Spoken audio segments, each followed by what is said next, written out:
കുരുന്നുകൾക്കൊപ്പം Balaramapuram RC ഇടവക കൂട്ടായ്മ നടത്തിയ പരിസ്ഥിതി ദിനാഘോഷം വ്യത്യസ്തത നിറഞ്ഞതായിരുന്നു.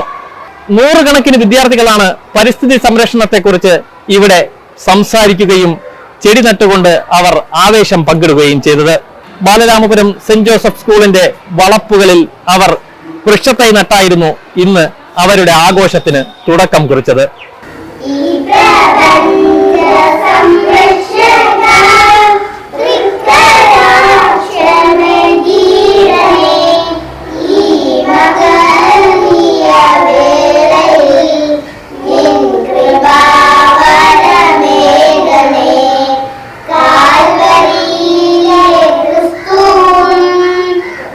ഈ പരിസ്ഥിതി ദിനത്തിന് നമ്മുടെ ഈ കൊച്ചുമക്കളോടൊപ്പം പരിസ്ഥിതിയെക്കുറിച്ച് അതിൻ്റെ ആവശ്യകതയും മറ്റും എന്താണെന്ന് വിവരിക്കാൻ വേണ്ടി നമ്മളിവിടെ എത്തിച്ചേർന്ന ബഹുമാനപ്പെട്ട ബാലരാമപുരം SHO ശ്രീ ധർമ്മേജ് സാറിനും അതുപോലെ തന്നെ നമ്മുടെ ഈ വാർഡിൻ്റെ മെമ്പറും വികസനകാര്യ standing committee chairman Shri Frederick Shaji, അതുപോലെ തന്നെ നമ്മുടെ പഞ്ചായത്തിൻ്റെ ഗ്രാമപഞ്ചായത്ത് അംഗം ശ്രീ L. ജോസ്, ഫ്രാപ്സിൻ്റെ ചെയർമാൻ, ഇവരെല്ലാവരെയും ഞാൻ ഒറ്റവാക്കിൽ സ്വാഗതം ചെയ്ത് നിർത്തുന്നു. പരിസ്ഥിതി ദിനത്തോടനുബന്ധിച്ച് ബാലരാമപുരം RC ഇടവകയുടെ കൂട്ടായ്മയുടെ ഭാഗമായിട്ട് നമുക്കിവിടെ സ്കൂളിൻ്റെ അങ്കണത്തിൽ 100ഓളം വൃക്ഷത്തൈകൾ വയ്ക്കുകയുണ്ടായി. ഒരു നല്ലൊരു സംരംഭമാണ്. ഇതിന് സ്കൂൾ പ്രവർത്തകരും നല്ലവരായ നാട്ടുകാരും വിദ്യാർത്ഥികളും എല്ലാവരും കൂടി ചേർന്ന് ഈ പരിപാടി നല്ലൊരു വിജയമാക്കിയിട്ടുണ്ട്. തുടർന്നുള്ള എല്ലാ പരിസ്ഥിതിയിലും ഇതുപോലുള്ള പരിപാടിയുമായി മുന്നോട്ട് പോകണമെന്ന് ഞാൻ പ്രതീക്ഷിക്കുന്നു. ലഹരി വിമുക്തമാക്കുക എന്നുള്ള എല്ലാ സ്കൂളുകളിലും നമ്മുടെ പരിസരത്തും എല്ലാം ലഹരി വിമുക്തമാക്കുക എന്നുള്ള ഒരു സന്ദേശവും നമ്മൾ ഇതിൻ്റെ കൂടെ നൽകുന്നുണ്ട്. RC ഇടവക വാട്സാപ്പ് കൂട്ടായ്മയുടെ ഈ സംരംഭം വളരെ നല്ലൊരു സംരംഭമാണ്. ഈ പരിപാടി നല്ല രീതിയിൽ വിജയിപ്പിക്കാൻ സഹായിച്ച ഈ കൂട്ടായ്മയിലെ ഈ ഇടവകയിലെ എല്ലാ അംഗങ്ങൾക്കും എല്ലാ ഭാവങ്ങളും നേരുന്നു. ഈ പരിസ്ഥിതി ദിനാഘോഷം ബാലരാമപുരം സെന്റ് ജോസഫ് LP സ്കൂളിലെ വിദ്യാർത്ഥികളോടൊപ്പവും അവിടുത്തെ അധ്യാപകരോടൊപ്പവും ചെലവഴിക്കാൻ സാധിച്ചത് തന്നെ ഭാഗ്യമായി ഞാൻ കരുതുകയാണ്. ഞങ്ങളുടെ ഈ വാട്സാപ്പ് കൂട്ടായ്മ RC ഇടവക വാട്സാപ്പ് കൂട്ടായ്മയുടെ ചാരിറ്റി പ്രവർത്തനം പോലെ തന്നെ മറ്റൊരു പ്രവർത്തന മേഖലയും കൂടെയാണ് ലഹരി മുക്ത സന്ദേശം നൽകുക, ലഹരി മുക്ത മേഖലയാക്കി മാറ്റുക, പരിസ്ഥിതിയെ സംരക്ഷിക്കുക എന്നുള്ളത്. അത് ഇന്നത്തെ ഈ ജൂൺ 5 ഞങ്ങൾ അതിലേക്ക് ഇറങ്ങുകയാണ്. ഇന്ന് മുതൽ ഞങ്ങൾ അതിൻ്റെ തുടക്കം കുറിക്കുകയാണ്. പരിസ്ഥിതി സംരക്ഷണവും ലഹരി വിമുക്തതയും. ഇന്നേ ദിവസത്തേക്ക് ബാലരാമപുരം സെന്റ് ജോസഫ് LP സ്കൂളിൽ വെച്ച് പരിപാടി നടത്തുകയുണ്ടായി. അത് മനോഹരമായി നടത്തുകയും അതോടൊപ്പം ലഹരി മുക്ത ക്യാമ്പയിനുമായിട്ടും രണ്ടും കൂടി ഒരുമിച്ച് ഈ ഒരു പരിപാടി സംഘടിപ്പിച്ച ഇടവക RC ഇടവക വാട്സപ്പ് ഗ്രൂപ്പ് അംഗങ്ങളെ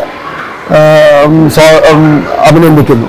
ലോക പരിസ്ഥിതി ദിനത്തോടനുബന്ധിച്ച് ബാലരാമപുരത്തെ RC ഇടവക കൂട്ടായ്മ വാട്സപ്പ് കൂട്ടായ്മയുടെ പ്രവർത്തകരുടെ നേതൃത്വത്തിൽ ഈ ബാലരാമപുരം സെന്റ് ജോസഫ് LP സ്കൂളിൽ വെച്ച് പിഞ്ച് ഓമനകളെ ഈ പരിസ്ഥിതി ദിനത്തിന് ഓർമ്മിപ്പിക്കുന്ന രീതിയിൽ 100ഓളം വൃക്ഷത്തൈകൾ നട്ടുകൊണ്ട് അവരത് ബോധവൽക്കരിച്ചുകൊണ്ട് ലഹരിക്കെതിരായിട്ടുള്ള ഒരു ബോധവൽക്കരണം നടത്തിക്കൊണ്ട് ഈ പരിപാടി നടത്തിയതിൽ വാട്സപ്പ് കൂട്ടായ്മ വളരെയധികം ആശയപരമായിട്ട് തന്നെ അത് മുന്നിൽ കണ്ടുകൊണ്ട് പ്രവർത്തിച്ചിരിക്കുകയാണ്.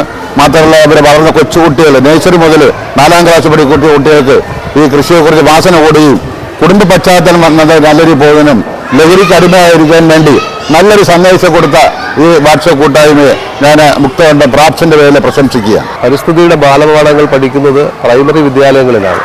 ഒരു പ്രൈമറി വിദ്യാലയം എന്ന് പറയുന്നത് ഈ നാടിൻ്റെ സ്വകാര്യ സ്വത്താണ്. ഈ പ്രൈമറി വിദ്യാലയത്തിൻ്റെ ശാക്തീകരണത്തിന് വേണ്ടി ഈ സമൂഹത്തിൻ്റെ സാമൂഹ്യ പരിഷ്കർത്താക്കളും സമൂഹത്തെ സംരക്ഷിക്കുന്ന ഒരു കൂട്ടായ്മയിൽ നിന്നും പരിസ്ഥിതി ദിനവുമായി ബന്ധപ്പെട്ട് കുഞ്ഞുങ്ങൾക്ക് വൃക്ഷത്തൈകൾ നടുവാൻ വേണ്ടി നാളത്തെ തലമുറയുടെ സംരക്ഷണത്തിന് വേണ്ടി വൃക്ഷത്തൈകൾ സംഭാവനയായിട്ട് നൽകിയ ഈ വാട്സപ്പ് കൂട്ടായ്മയ്ക്കും ഈ സമൂഹത്തിനും പ്രത്യേക സ്കൂളിൻ്റെ പേരിലുള്ള നന്ദി അറിയിക്കുന്നു. നാളെയുടെ കരുതലാണ് ഇന്ന് നമ്മൾ ഭൂമിക്ക് സമർപ്പിച്ച ഓരോ വൃക്ഷ തൈകളും. അതിനുവേണ്ടി പ്രയത്നിച്ച എല്ലാവർക്കും ഒരിക്കൽ കൂടി നന്ദി അറിയിക്കട്ടെ. നമ്മുടെ ഇടവകയിൽ 750 കുടുംബമുണ്ട്, 2500 പേർ ജനങ്ങളുണ്ട്. ഇത് കറക്റ്റായിട്ടുള്ള കണക്കാണ്. ഞങ്ങൾ ഒരു RC ഇടവേള വാട്സ്ആപ്പ് കൂട്ടായ്മ എന്നുള്ളൊരു ഗ്രൂപ്പ് രൂപീകരിച്ചിട്ടുണ്ട്. അത് 600 പേർ ആൾക്കാർ ഇടവേളകളുണ്ട്. ഇവിടെയും ഈ ഇടവേളയിലും പുറത്തുമായിട്ട് എന്ത് സംഭവം നടന്നിരുന്നാലും ഒരുപാട് പേര് അറിയാത്ത ഒരുപാട് ആൾക്കാർ നമ്മുടെ ഇടവേളുണ്ട്.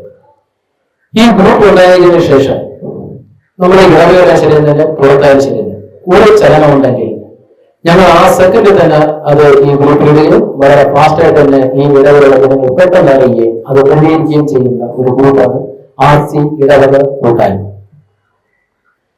ഇവിടെ ഞങ്ങൾ ഒരുപാട് നല്ല പ്രവർത്തനങ്ങൾ ഞങ്ങൾ എടുത്തു പറയുന്നില്ല, ഇതുപോലെ വേറെ പരസ്യങ്ങളായിപ്പോയി.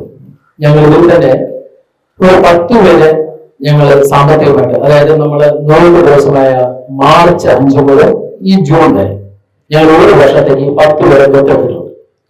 അത് 5 പേർക്ക് ക്യാഷും 5 പേരെന്ന് പറയാൻ നമ്മള് അമ്മമാരെ പോലെ, അതായത് മക്കളെ ഉപേക്ഷിക്കപ്പെട്ടവരും ഭർത്താക്കന്മാരിൽ നിന്ന് ഉപേക്ഷിക്കപ്പെട്ടവരും അവർക്ക് ഒരു മാസത്തെ കിറ്റ്, അങ്ങനെ ഞങ്ങൾ ഒരു വർഷത്തേക്ക് അവരെ ഏറ്റെടുത്തിരിക്കുകയാണ്. അതുപോലെ തന്നെ പള്ളിയുടെ പുറത്തിരിക്കുന്ന ബിജി കാര്യക്കയും സുഖമില്ലാത്ത പയ്യനാണ്. അവന് ബിജി ക്യാൻഡിൽ സ്റ്റാൾ എന്നൊരു പദ്ധതി തയ്യാറാക്കിയത് ഞങ്ങളുടെ ഈ കൂട്ടായ്മ. പൂർവ്വത്തിൽ എന്ന നിലയ്ക്ക് ഈ RC ഇടവക കൂട്ടായ്മയുടെ ഈ സംരംഭം, വാട്സപ്പ് കൂട്ടായ്മയുടെ ഈ സംരംഭം വളരെ നല്ലതാണ്. അത് തുടർന്നും ഇതിൽ കൂടെ സാധ്യമാകട്ടെ എന്ന് ആശംസിക്കുന്നു. നമ്മൾ ജീവിക്കുന്ന ഭൂമി ഗുരുതരമായ പരിസ്ഥിതി പ്രശ്നങ്ങളിലൂടെ കടന്നു പോവുകയാണെന്ന് ഞാൻ തിരിച്ചറിയുന്നു. പതിറ്റാണ്ടുകളായി പ്ലാസ്റ്റിക് മലിനീകരണം ലോകത്തിന്റെ എല്ലാ കോണുകളിലേക്കും വ്യാപിച്ചിരിക്കുന്നു. നാം കുടിക്കുന്ന വെള്ളത്തിലും കഴിക്കുന്ന ഭക്ഷണത്തിലേക്കും നമ്മുടെ ശരീരത്തിലേക്കും ഒഴുകുന്നു. ഒരു തൈ നടാം നമുക്കമ്മയ്ക്ക് വേണ്ടി, ഒരു തൈ നടാം കൊച്ചുമക്കൾക്കു വേണ്ടി, ഒരു തൈ നടാം 100 കിളികൾക്കു വേണ്ടി, ഒരു തൈ നടാം നല്ല നാളേക്ക് വേണ്ടി. ബാലരാമപുരം RC ഇടവക വാട്സപ്പ് കൂട്ടായ്മയുടെ നേതൃത്വത്തിലായിരുന്നു കുരുന്നുകൾക്ക് വൃക്ഷത്തൈ നട്ടും വിത്ത് വിതരണം നടത്തിയും ഇന്നത്തെ പരിസ്ഥിതി ദിനാഘോഷത്തിന് തുടക്കം കുറിച്ചത്. എല്ലാ വിദ്യാർത്ഥികൾക്കും വീട്ടിൽ നടുന്നതിനായി 100 കണക്കിന് കിറ്റുള്ള വിത്തുകളാണ് ഇവിടെ വിതരണം ചെയ്തത്. ഇവിടെയും തീരുന്നില്ല ഇവരുടെ പ്രോഗ്രാം. ലഹരിക്കെതിരെ ബോധവൽക്കരണം, വിത്ത് വിതരണം, ചെടി വിതരണം, അങ്ങനെ തുടരുന്ന നിരവധി പരിപാടികളാണ് ഈ വാട്സപ്പ് കൂട്ടായ്മ ഇന്ന് നടത്തിയത്. വരും ദിവസങ്ങളിൽ പ്ലാസ്റ്റിക്കിനെതിരെയും ലഹരിക്കെതിരെയും ബോധവൽക്കരണം നടത്തുവാനുള്ള തയ്യാറെടുപ്പിലാണ് ഈ കൂട്ടായ്മയും കുട്ടികളും.